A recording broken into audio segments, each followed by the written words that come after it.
First order differential equations पर lecture series का ये हमारा लेक्चर नंबर 8 है। आज के इस लेक्चर में हम बात करेंगे लीनियर डिफरेंशियल इक्वेशंस क्या होती हैं और इनको सॉल्व करने का मेथड क्या है।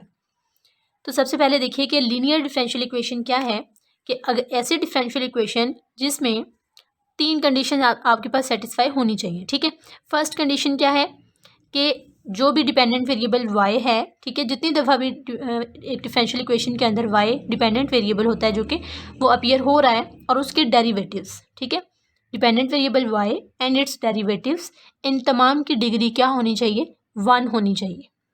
ठीक है, ये आपके पास फर्स्ट कंडीशन है लीनियर इक्वेशन होने के लिए कि डिपेंडेंट वेरिएबल y और उसके y के जो डेरिवेटिव्स हैं उन सब की डिग्री क्या होनी चाहिए, 1 होनी चाहिए। सेकेंड कंडीशन क्या है कि कोई भी आपके पास ऐसी टर्म नहीं आनी चाहिए जिसमें y और उसके डेरिवेटिव जो है वो प्रोडक्ट में हो, यानी कि आपके पास ऐसी टर्म y dy/dx ऐसी टर्म अपीयर नहीं होनी चाहिए।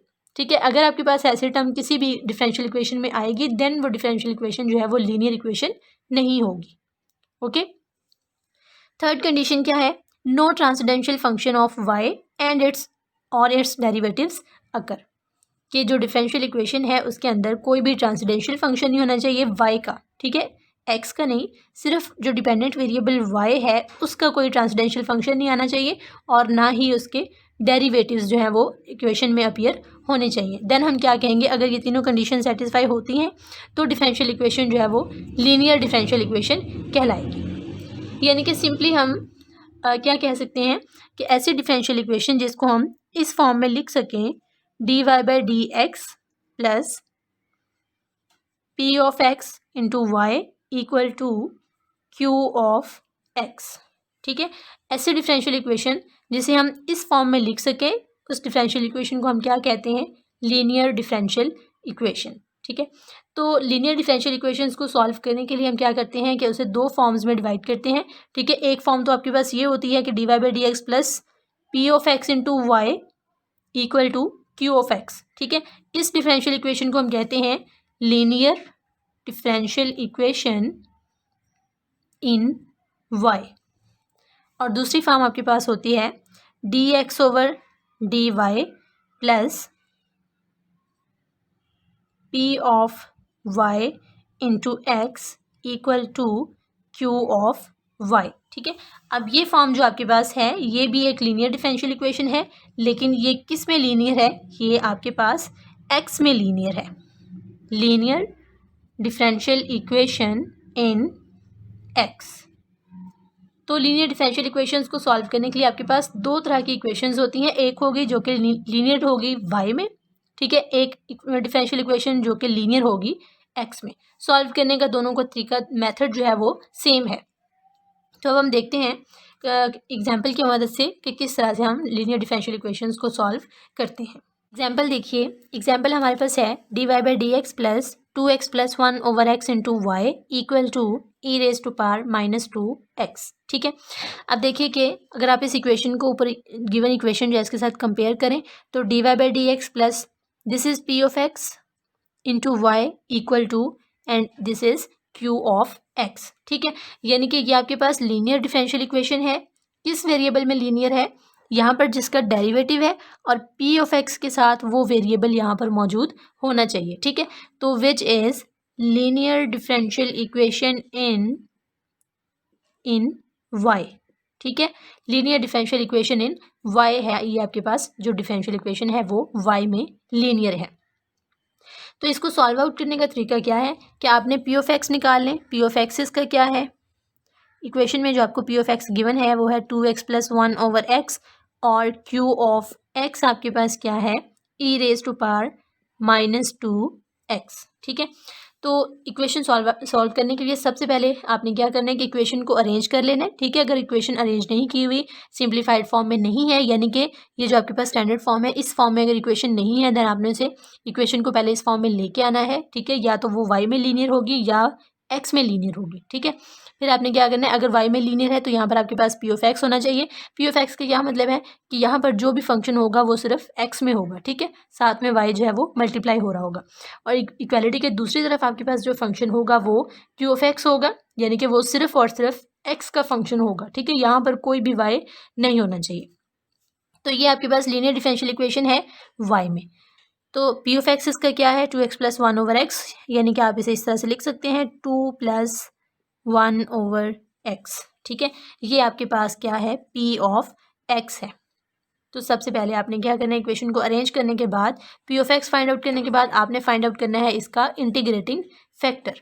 तो इंटीग्रेटिंग फैक्टर क्या होगा कि अगर लीनियर डिफरेंशियल इक्वेशन वाई में है तो पी ऑफ एक्स को इंटीग्रेट करेंगे एक्सपोनेंट में, ठीक है। इंटीग्रेटिंग फैक्टर क्या होगा, integrating factor equal to e raise to power integration of p of x d x equal to e raise to power p of x आपके पास क्या फंक्शन है, ये 2 + 1/x d x equal to integrate करें तो आपके पास integrate करके क्या आ जाएगा, 2 की इंटीग्रेशन हो जाएगी 2x + 1/x की इंटीग्रेशन क्या हो जाएगी, log ऑफ x। वैल्यू को हम ऐसे लिख सकते हैं e raise to power 2x into e raise to power log of x, ठीक है। सिंप्लीफाई करके अब जो यहाँ पर log है और एक्सपोनेंट जो है वो कैंसिल आउट हो जाएगा, यानी कि anti log log cancel out हो जाएगा। तो आपके पास सिंपल क्या बच जाएगा, x e raise to power 2x, ठीक है। तो सबसे पहला स्टेप क्या है कि आपने इक्वेशन को अरेंज करना है, ठीक है। अगर इक्वेशन ऑलरेडी अरेंज नहीं है तो इक्वेशन को अरेंज करने के बाद या तो वो लीनियर डिफरेंशियल इक्वेशन वाई में होगी या लीनियर डिफरेंशियल इक्वेशन एक्स में होगी।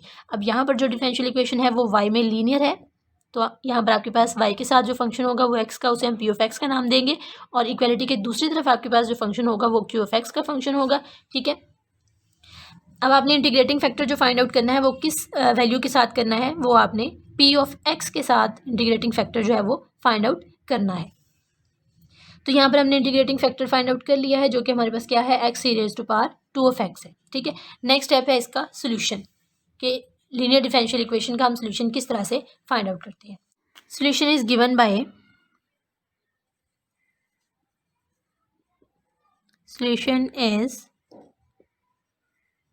गिवन बाय ठीक है। अब हमने इंटीग्रेटिंग फैक्टर फाइंड आउट करने के बाद हम सोल्यूशन इसका किस तरह से फाइंड आउट करेंगे कि जिस वेरिएबल में ये लीनियर है उस वेरिएबल को आपने मल्टीप्लाई करना है किसके साथ, इंटीग्रेटिंग फैक्टर के साथ, ठीक है। वाई में लीनियर है तो वाई इंटू इंटीग्रेटिंग फैक्टर, अगर ये एक्स में लीनियर होती तो x into integrating factor.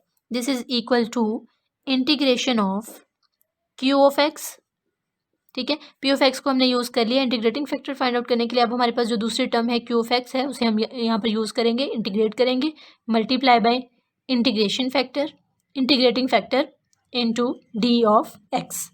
Q जो है वो हमारे पास फंक्शन एक्स का, इंटीग्रेटिंग फैक्टर भी हमारे पास एक्स का फंक्शन है, ठीक है। लिहाजा हम इंटीग्रेट करेंगे विद रिस्पेक्ट टू एक्स, ठीक है।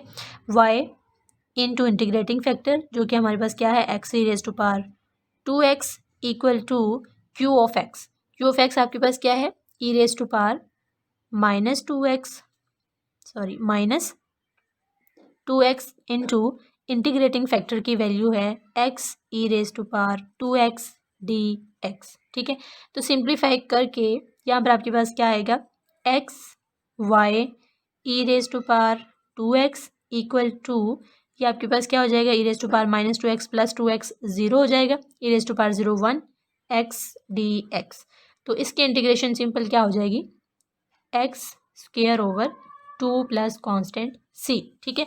तो इस तरह आपके पास जो इक्वेशन है उसका सोल्यूशन क्या हो जाएगा, xy e raise to power 2x equal to x² / 2 + constant c। ये आपके पास गिवन जो है linear differential equation in y, उसका सोल्यूशन आपके पास ये हो जाएगा, ठीक है। अब हम एक एग्जांपल देखते हैं जो कि लीनियर होगी x में, उसको हम किस तरह से सॉल्व करते हैं वो हम देखते हैं।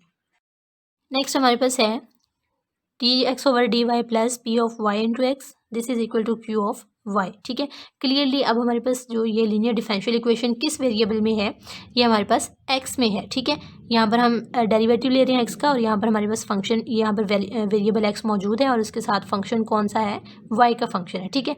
और इक्वालिटी के दूसरी तरफ जो फंक्शन है वो किसका फंक्शन है, वो भी y का फंक्शन है, ठीक है। तो यहाँ पर हमारे पास अगर हम x का डेरिवेटिव ले रहे हैं तो यहाँ पर हमारे पास एक x होना चाहिए, ठीक है, और यहाँ पर जो फंक्शन है वो y का होना चाहिए, और यहाँ पर भी फंक्शन y का होना चाहिए, ठीक है। कंपैरेटिवली अगर आप इधर देखें तो यहाँ पर हम डेरिवेटिव ले रहे हैं y का, ठीक है, तो यहाँ पर y मौजूद है और इस y के साथ जो फंक्शन है वो x का होना चाहिए। सिमिलरली इक्वालिटी के दूसरी तरफ जो फंक्शन है वो किसका होना चाहिए, x का होना चाहिए। ठीक है, तो ये लीनियर डिफरेंशियल इक्वेशन है x में और ये लीनियर डिफरेंशियल इक्वेशन है y में। ठीक है, तो अब हमारे पास एग्जाम्पल है next, dy by d x is equal to 1/e⁻y minus x. ठीक है, तो अगर आप इस एग्जाम्पल को देखें तो यहाँ पर हमारे पास कोई भी फॉर्म नहीं बन रही। ठीक है, ना तो ये फॉर्म है ना ये फॉर्म है। तो हम क्या करेंगे, पहले तो हम इस इक्वेशन को अरेंज करेंगे। ठीक है, किस तरह से हम इसे अरेंज कर सकते हैं, आप इसे रिवर्स कर दें, रेसिप्रोकल ले लें इसका, तो हमारे पास क्या आ जाएगा, dx/dy equal to e⁻y minus x. ठीक है, तो अब ये जो डेरिवेटिव है ये किस वेरिएबल का डेरिवेटिव है, ये x का डेरिवेटिव है। ठीक है, अगर ये x का डेरिवेटिव है तो यहाँ पर हमारे पास dx/dy प्लस कौन सी टर्म होनी चाहिए, x वाली टर्म होनी चाहिए। ठीक है, तो इसे हम क्या लिखेंगे, मज़ीद इसे अरेंज करें तो dx/dy माइनस एक्स, ये टर्म यहाँ पर मौजूद है, इस टर्म को हम इस तरफ ले आएंगे, plus x equal to e⁻y। ठीक है, तो अब हम चेक करते हैं, कंपेयर करें इस इक्वेशन के साथ कि ये फॉर्म बनी है या नहीं बनी। तो dx/dy, ठीक है, dx/dy plus p(y) into x. अब यहाँ पर x हमारे पास मौजूद है, p(y) नहीं है। ठीक है, लेकिन हम इसे लिख सकते हैं p(y) की फॉर्म में। ठीक है, कैसे लिख सकते हैं ये देखें ज़रा, इसे हम इस तरह से लिख सकते हैं, अगर y यहाँ पर मौजूद नहीं है लेकिन हम y⁻0 into x equal to e⁻y। ठीक है, अगर y मौजूद नहीं है तो हम y⁻0, ठीक है, 1 मौजूद है ना तो 1 को लिख सकते हैं y⁻0। ठीक है, इसका मतलब क्या है कि कंडीशन आपके पास क्या होनी चाहिए कि अगर हम x का डेरिवेटिव ले रहे हैं तो प्लस कौन सी टर्म होनी चाहिए, x वाली टर्म लाजमी होनी चाहिए। ठीक है, और इक्वालिटी के दूसरी तरफ जो आपके पास फंक्शन है वो y का फंक्शन होना चाहिए, जो कि e⁻y, ये यहाँ पर y का फंक्शन मौजूद है। ठीक है, तो अब हम इसे सिंपली इसे जो है वो सॉल्व करते हैं। इंटीग्रेटिंग फैक्टर इसका क्या हो जाएगा, यानी कि हम यहाँ पर p(y) पहले निकालेंगे, या p(y) यहाँ पर क्या है, 1 है। ठीक है, और q(y) यहाँ पर क्या है, e⁻y है। ठीक हो गया, तो इंटीग्रेटिंग फैक्टर इसका क्या आ जाएगा, integration of p into y d y equal to integration of 1 dy which is equal to y। ठीक है, ये आपके पास इसका इंटीग्रेटिंग फैक्टर हो जाएगा। अब इसका सोल्यूशन हम किस तरह से, solution is given by, solution का फार्मूला वही है, solution is given by, solution का फार्मूला क्या है कि पहले हमने क्या किया, y को मल्टीप्लाई किया। ठीक है, इंटीग्रेटिंग फैक्टर के साथ। अब हम किसको मल्टीप्लाई करेंगे, x को, x into integrating factor equal to integration of, किसकी इंटीग्रेशन, q ऑफ y की integration multiply by integrating factor into, अब डिफरेंशियल यानी कि इंटीग्रेशन हम किसके रिस्पेक्ट से लेंगे, y के रिस्पेक्ट से लेंगे, क्योंकि यहाँ पर हमारे पास फंक्शन y का है और इंटीग्रेटिंग फैक्टर जो है वो भी किसका फंक्शन है, y का फंक्शन है, d of y। x into integrating factor is e⁻y equal to integration of q⁻y आपके पास क्या है, e⁻y है। ठीक है, e⁻y into integration integrating factor भी आपके पास e⁻y है, dy। ठीक है, ये क्या हो जाएगा, e⁻2y dy हो जाएगा। ये आपके पास है x e⁻y, this is equal to, इसकी इंटीग्रेशन आपको पता है क्या होती है, e⁻2y divided by 2 plus constant c। ठीक है, यानी कि सिंपल आपके पास सोल्यूशन जो है वो इसका क्या आ जाएगा, 2x e⁻y equal to e⁻2y plus 2c।